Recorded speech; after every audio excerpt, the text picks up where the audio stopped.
kami dari kelompok 6 yang beranggotakan 5 orang dan saya sendiri Gamin Faslam. Saya Muhammad Syukur Rahmatullah. Saya Dia Rahmadini. Saya Satya Aulia Wicaksana. Saya Fernando Bastanta Ginting. Kami akan menjelaskan tentang MATLAB. Materi pertama yang akan kami bahas yaitu mengenai analisis karakteristik respon keluaran PID dari sebuah sistem kendali mass spring damper menggunakan MATLAB, di mana MATLAB adalah singkatan dari Matrix Laboratory yang merupakan bahasa pemrograman level tinggi yang dikhususkan untuk kebutuhan komputasi teknis, visualisasi dan pemrograman seperti komputasi mekanik, analisis data, pengembangan algoritma, simulasi dan pemodelan, dan grafik-grafik perhitungan. Pada soal, diketahui plan berupa mx plus bx plus kx sama dengan f, di mana diketahui adalah masanya 1 kg, Buk modulus 25 Newton second per meter, konstanta pegas 40 Newton per meter, dan gaya sebesar 1 Newton. Maka dapat kita substitusikan ke dalam persamaan menjadi x double aksen plus 25x aksen plus 40x sama dengan 1, atau d kuadrat x per dt kuadrat plus 25 dx per dt plus 40x sama dengan 1. Akan tetapi persamaan tersebut masih dalam bentuk T dan harus ditransformasikan ke dalam bentuk S. Untuk mendapatkan fungsi alihnya, maka dapat kita cari menggunakan MATLAB, yaitu pada baris pertama terdapat sims x, t, s, x, f, yaitu untuk inisialisasi variabel. Kemudian f sama dengan Laplace adalah untuk memasukkan persamaan yang akan kita transformasikan. Kemudian di baris ketiga dan 4, f sama dengan subs adalah untuk mensubstitusikan persamaan tersebut dari fungsi t ke fungsi s, atau disebut juga dengan Laplace. Kemudian untuk melihat hasil dari transformasi Laplace, kita dapat memasukkannya ke dalam kolom command window, kemudian kita run.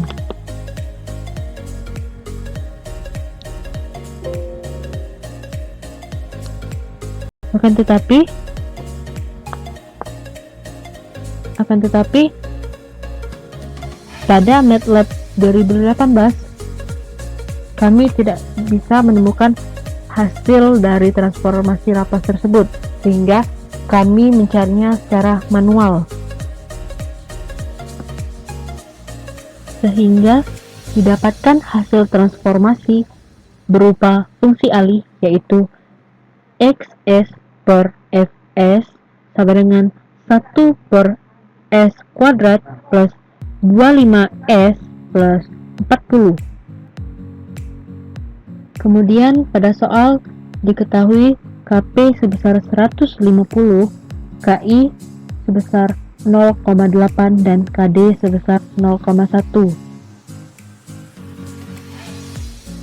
Maka untuk melihat karakteristik menggunakan Ctrl P, kita dapat memasukkan persamaan sebagai berikut. Kemudian kita copy dan kita masukkan ke dalam command window.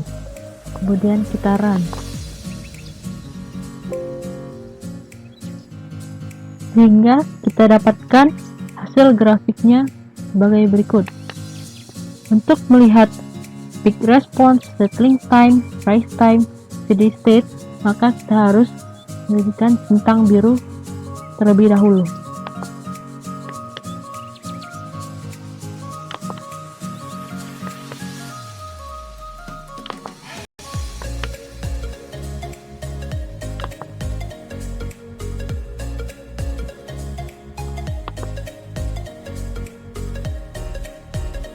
Kemudian untuk membersihkan kolom workspace, kita dapat mengetikkan clear pada kolom command window, kemudian enter.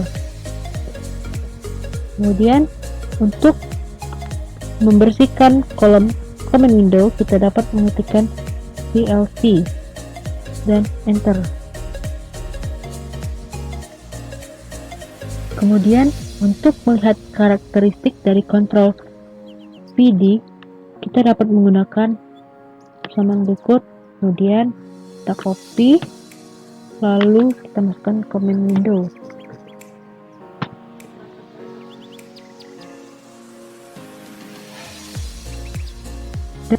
Dan kita dapatkan hasil grafik sebagai berikut.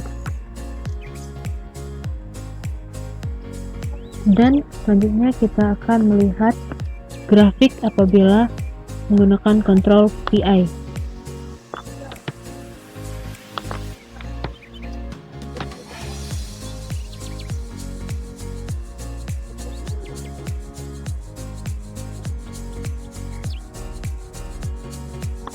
Hasil yang didapat tidak jauh berbeda dengan kontrol PD.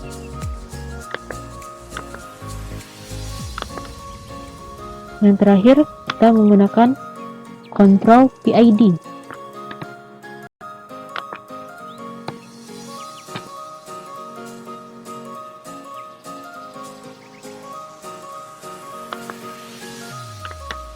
Dan hasil grafik yang didapatkan adalah sebagai berikut. Kita lihat final value yang didapat apabila menggunakan kontrol PID, yaitu final value-nya adalah 1. Maka dapat disimpulkan apabila kita menggunakan kontrol PID, hasilnya akan lebih baik daripada menggunakan kontrol P, kontrol PD, dan kontrol PI. Pada Proteus. Untuk tugas nomor 2 yakni Arduino pada Proteus, kami kelompok 6 mendapatkan soal nomor 2 yakni sensor IP2D12. Dan komponen yang kami gunakan yakni berupa Arduino Uno, sensor IP2D12, LCD dan LED. Dan kami buat suatu rangkaian pada Proteus dan program menggunakan microcontroller, Arduino dan sensor jarak, di mana nilai sensor jarak akan ditampilkan di LCD, dan ketika melebihi set point, LED akan menyala. Nilai sensor jarak yang kami gunakan yakni sensor IP2D12, dan untuk nilai set point yakni kami tentukan sendiri. Nilai set point yang kami gunakan yakni 20. Lanjut, langsung saja ke rangkaiannya. Pada rangkaian Proteus bisa dilihat kami menggunakan komponen Arduino Uno, sensor IP2D12, LCD dan LED. LED kami menggunakan LED berwarna biru. Untuk LED kami masang di pin 8 dan bisa dilihat kutub positif dari LED tersambung dengan resistor 1K dan kutub negatif pada LED tersambung langsung ke ground. Di sini groundnya kami buat 1 dan sumbernya 1. Ya. Nah, untuk pengaplikasian pada aslinya, Arduino Uno memiliki pin VCC dan pin ground di sini. Di sini pin VCC dan di bawahnya pin ground. Akan tetapi pada Proteus Arduino tidak memiliki pin VCC dan pin ground. Maka dari itu kami mengambil sumber ya VCC, power dan ground dari komponen yang ini. Lanjut, untuk LCD kami memasangkan LCD dari pin 7 sampai ke pin 2. Bisa dilihat langsung pin 2 tersambung ke pin 14 yakni di 7, pin 3 tersambung ke pin 13 yakni di 6, pin 4 tersambung ke pin 12 yakni di 5, dan seterusnya. Bisa dilihat sendiri. Nah, untuk LCD kami menggunakan LCD 16x2. Pin VSS tersambung langsung ke ground, dan pin VEE dan pin RW itu kami couple dan langsung kami sambungkan ke ground seperti ini, langsung sambung di ground. Dan untuk ground dari sensor GP2D12 langsung tersambung ke ground dari sini ke ground ini. Dan untuk sumbernya tersambung ke resistor 1K untuk VCC nya. Dan untuk VO itu kami menggunakan pin analog di A2.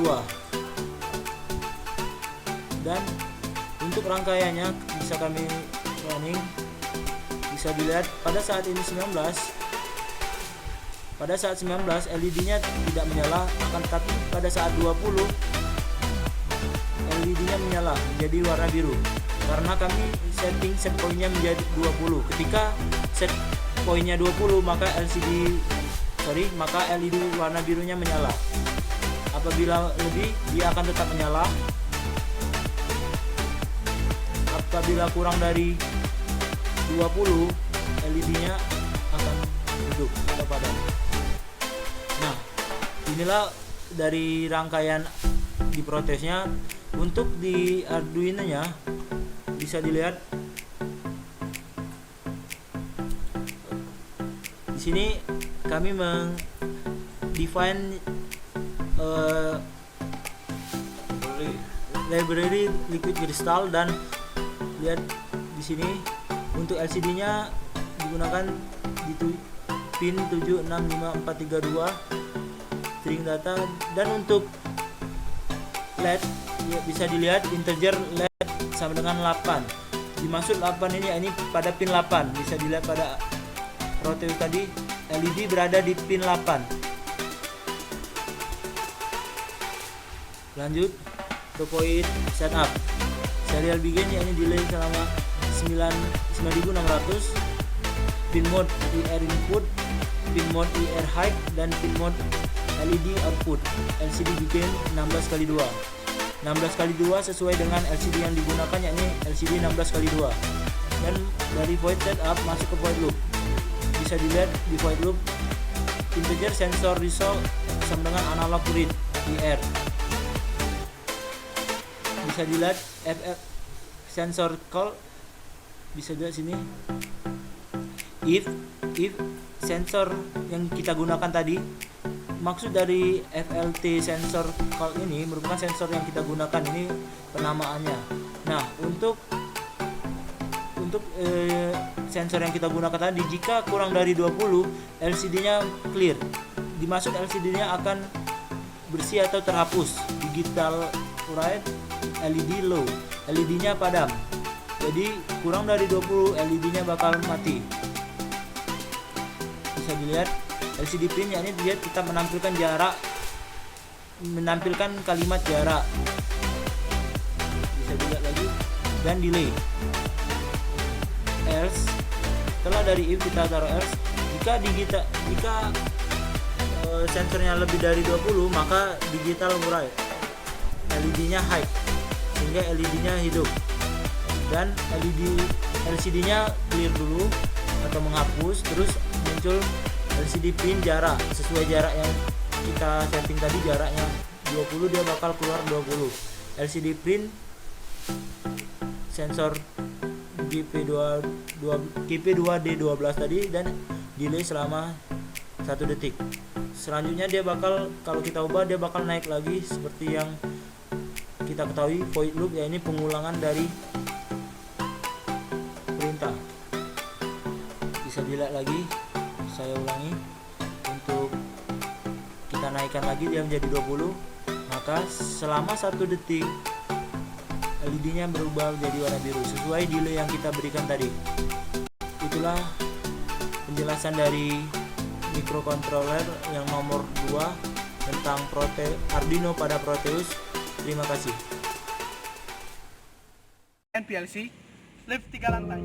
Baiklah, jadi di sini saya akan menjelaskan mengenai rangkaian PLC lift 3 lantai. Tapi sebelum masuk ke rangkaiannya, saya akan menjelaskan dulu definisi umum dari PLC. Jadi PLC itu terdiri dari 3 kata, yaitu programmable, logic, dan controller. Yang pertama programmable. Programmable menunjukkan kemampuan untuk menyimpan program yang telah dibuat ke dalam memori. Sementara itu logic, yaitu menunjukkan kemampuan dalam memproses input secara aritmatik dan logik. yaitu melakukan operasi membandingkan, menjumlahkan, mengalihkan maupun yang lainnya. Sedangkan controller sendiri yaitu menunjukkan kemampuan dalam mengontrol dan mengatur proses sehingga menghasilkan output yang diinginkan. Oke. Adapun komponen yang digunakan untuk pembuatan rangkaian PLC lift 3 lantai ini, yang pertama ada saklar NO, saklar NC, dan rangkaian memori. Nah, saklar NO atau normally open yaitu jika diberi inputan 1 maka dia akan bekerja. Sementara itu saklar NC atau normally close apabila diberi inputan 0 baru ia akan bekerja. Nah, di sini dilihat bahwa di rang 0 itu menunjukkan bahwa start awal dari lift, dimana di rang 1 terdiri dari rangkaian saklar NO, NC, dan rangkaian memori. Selanjutnya di rang 1 tersendiri itu merupakan tombol darurat apabila lift mengalami suatu kendala. Nah, dengan memencet tombol itu maka lift akan melaksanakan tugasnya untuk melakukan darurat. Nah, di rang ke-7 itu berupa lantai ground floor atau lantai dasar dari suatu bangunan. Di rang 8 itu yaitu lantai 1, di rang 9 itu lantai 2. Nah, di mana di rang 10 itu merupakan penanda dari lantai 1, sedangkan di rang 11 itu penanda dari lantai 2. Oke, selanjutnya di rang 24 ini merupakan suatu di lift itu menandakan kita berada di lantai berapa itu. Jadi di sini sebagai penglihatan bahwa jika kita berada di lantai manapun. Selanjutnya saya akan menjelaskan tentang simulasi PLC. Pertama kita akan klik simulation. Nah, setelah kita simulation, di sini akan tombol stopnya akan hidup dan kita akan mulai memutarnya. Kita klik OK. Nah, di sini pertama kita akan menghidupkan rangkaian lift dulu. Kita akan masukkan inputnya. Kita klik. Nah, dari sini kita terlihat input start hidup dan rangkaian memori ini akan berlampu hijau. Kemudian jika kita yang ke lantai 1, kita bisa lihat dari sini. Nah, kalau kita ingin ke lantai 1, kita harus memasukkan inputannya dulu. Kita klik di bulan nomor 3. Nah, di sini kita ada di lantai dasar. Di lantai dasar rangkaian memori akan hidup. Di sini jika kita ingin ke lantai 1 kita tekan dulu, baru kita masukkan ke lantai kita klik ke lantai 2, akan hidup. Di sini dia akan hidup. Baru setelah itu jika kita ingin ke lantai 2, kita tinggal tekan inputan di yang pada nomor 5. Nah, setelah kita tekan, dia akan hidup. Di sini rangkaian memorinya akan hidup. Sementara setelah kita dalam soal PLC ada juga kita menggunakan rangkaian tombol darurat. Di tombol darurat ini, jika kita menekan tombol darurat, dia akan menghidupkan lampu pada outputnya. Di sini kita bisa mencontohkannya. Kita tekan angka output 2, nilainya akan masuk. Setelah ada rangkaian timer, dia akan berkedip-kedip. Nah, bisa kita lihat ini akan berkedip. Itu menandakan bahwa lampu darurat yang tidak akan membuka pintu. Jika kita melepas tombolnya, lampu akan mati dan kita dapat memilih. Setelah kita mati, rangkaian memori akan memutus inputan itu. Dan juga jika kita dapat lagi memilih lantai sebelah mana kita akan, nah misalnya kita akan masukkan inputan yang 5. Nah, kita akan berada di lantai 2. Jika kita ingin masuk ke lantai 1, kita tinggal melepas inputnya ini, kita memasukkan ke inputan 3. Kita akan berada di lantai 1. Dari lantai 3 dan 1 dia akan melewati lantai 1. Dari sini dia ke sini. Nah, dia langsung, motornya itu akan naik. Jadi itulah rangkaian yang bisa kami lakukan di PLC. Sekian dan terima kasih.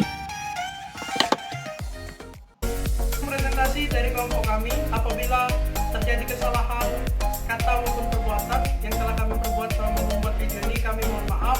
Kepada Allah kami mohon ampun. Sekian, terima kasih. Dan sampai jumpa.